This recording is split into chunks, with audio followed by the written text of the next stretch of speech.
It's Wednesday, July 8th, 2026, and this is Money Tree. Let's go.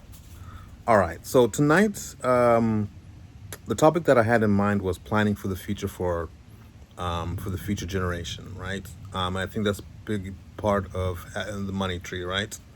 And so, what I'm talking about in terms of our children, opening up accounts at an early age, opening up savings accounts for them, opening up educational funding accounts for them, is a big part, an essential part of growing the money tree.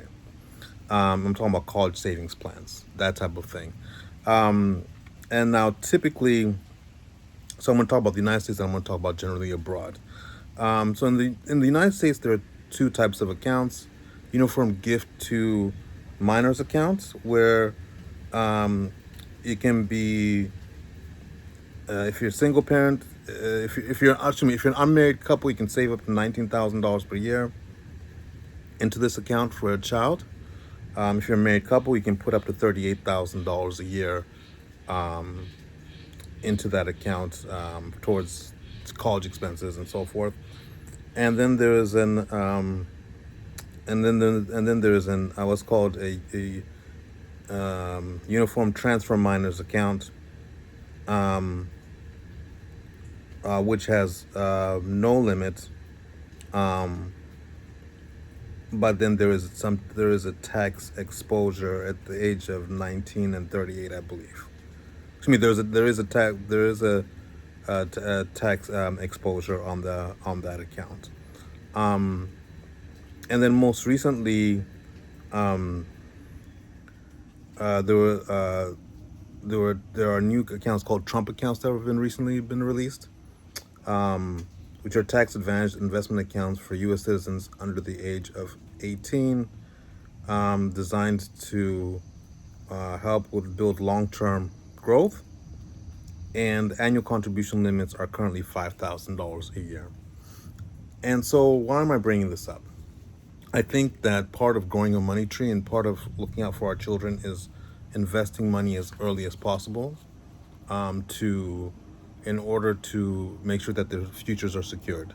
Now, I believe that children should know the value of hard work and and be able to rely on themselves and sustain themselves.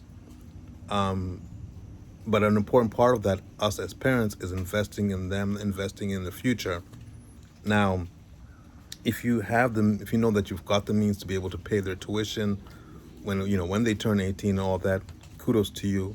And so and that's a great position to be in. And even if you are in that position, there's still nothing wrong with investing in your saving up for your child's education from a very early start. That'll just be added money that you can put aside that you don't have to then pay out of pocket for your child's college education. And I think that is an essential part of growing your money tree. The children are our future. We have to think about preparing for our children's financial stability, and part of that is investing early in these UTMA accounts and UGMA accounts, as a way of getting them to save as part of this college savings plan for the future. So it's something to think about. So obviously these are American type plans that I mentioned, the UGMA and the UTMA. I'm sure there are similar type of investment accounts, as I always say, in other countries. And so it's certainly an investment worth looking into if you've got young children, or children that you're looking to save for, um, to go towards university. And even if I also believe that it's never too late to start. And so, even if you'd never heard of these accounts and now your children are now 6, 7, 8 years old, it's never too late. There's still another 11 years of savings that you can do. Even if it's just 4 years of savings that's left, it's still worth opening up these accounts and taking full advantage of them, so that you can prepare for your child's education. Okay? All right. So, second thing that I wanted to talk about tonight, that I found very interesting, is that younger consumers have been avoiding credit cards. Instead they've been turning to zero interest sales platforms such as Affirm. So what I mean is this: A lot of younger consumers are no longer taking credit cards out. And so what they'd rather do now is take out loans that are at 0% for a certain period of time and then go ahead and pay them off before the interest goes up. I thought that was very, very interesting. More and more younger consumers are doing that, people in their 20s and 30s.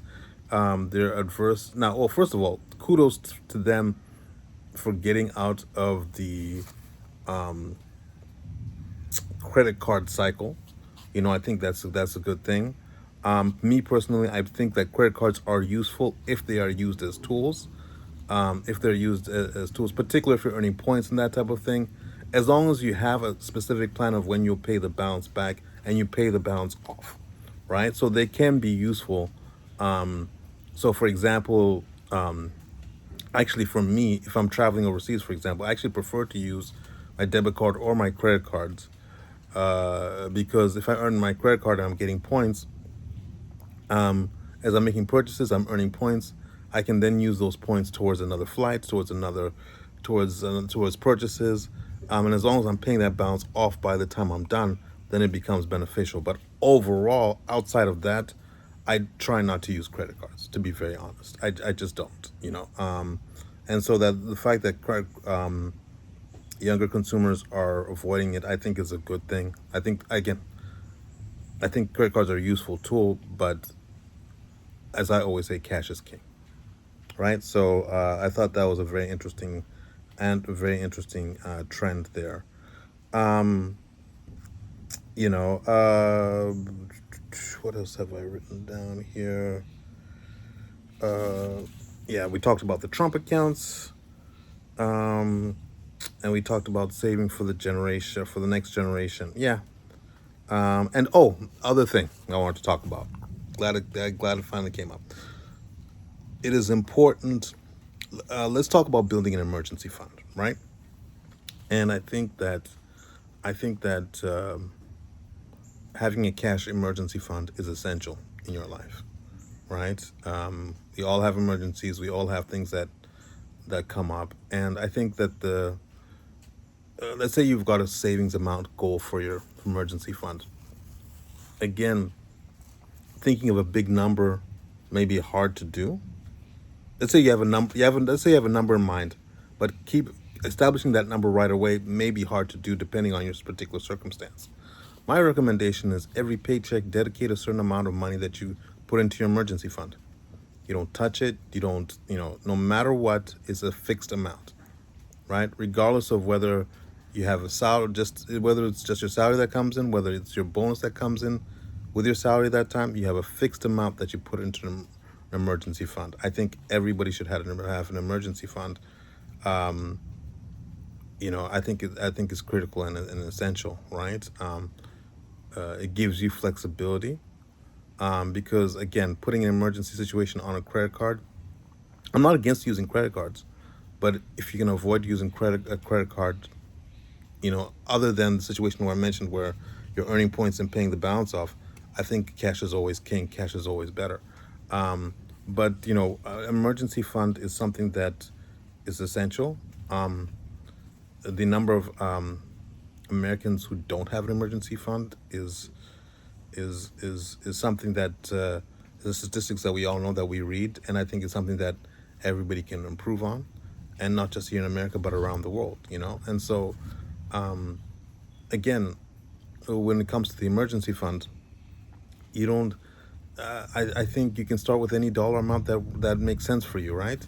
You don't have to have a big chunk of money that you put into an emergency fund if you don't have it at that time. I think consistency is the key. For example, if you say to yourself, okay, I'm going to build an emergency fund where I put $50 every week or $50 every month, which may not sound like much, but over time it builds up. That's the most important thing. Consistency, having a plan and following through it consistently. You'll be surprised how much that money grows after 1 year, 2 years, 3 years, and so forth. And so having a well-established emergency fund is critical to growing your money tree. In addition to establishing the savings plans that I mentioned for for our children, right? And the last thing I want to mention tonight is, in speaking of our children, I have been the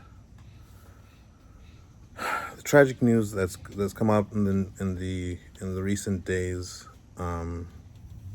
regarding Nolan is something that I've been thinking about, and I've been thinking like, okay, because at my age I could have a son at that age, right?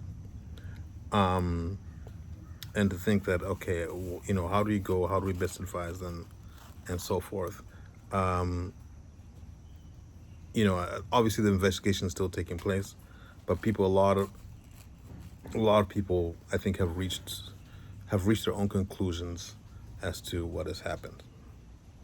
So what I'm going to say is this: I think that ultimately, us as parents, we have to educate our children on the dangers of the world. Right? It really falls on us to educate them. This is not a criticism. It's not a criticism of Nolan's parents. I'm just speaking generally to say that this is a tragedy. It is hurtful. And to say, okay, what is it that can be done? Educating is never too early to educate our kids on certain societal realities. Let me put it to that way. It's never too early to let them know that, hey, if you're the only one in a certain group, or being, it's time to get away from that group, or that those people are really not your friends, right? And I can tell you this. I live, even me as a 45-year-old grown man, black man,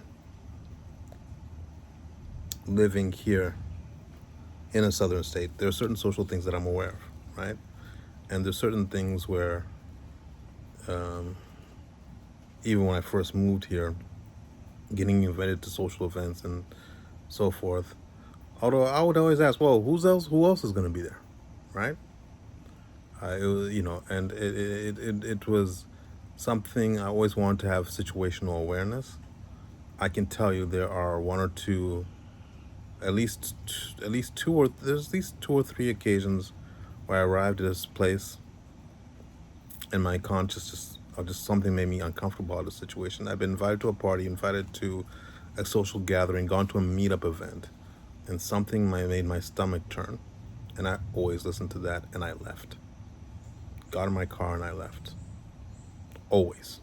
I wasn't waiting 10, 20, 15 minutes. Again, it's not a criticism of Nolan. I'm saying, just talking about my experience. I would get there and I would say, ugh, this crowd seems friendly, but there's just something that makes me feel uncomfortable about this whole situation. And I would leave. Absolutely leave. I have no hesitation. Like I said, these days are a little bit different because I'm really not seeking out any really new friends or trying to build any social interaction, because obviously I have my established friends, and my focus really at the moment is starting my new family with my wife, which is really my focus. But my point is, let's talk to our kids about the harsh realities of the world. And so again, I'm heartbroken for Nolan and his family, and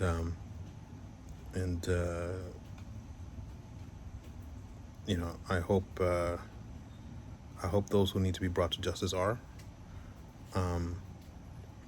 But the lesson we can all learn here as parents or parental figures is, let's teach our children, let's emphasize to them the harsh realities of the world. All right. Thank you so much for tuning in tonight. I appreciate you all. It's been a Money Tree moment. Until next time, take care now. Peace. Bye.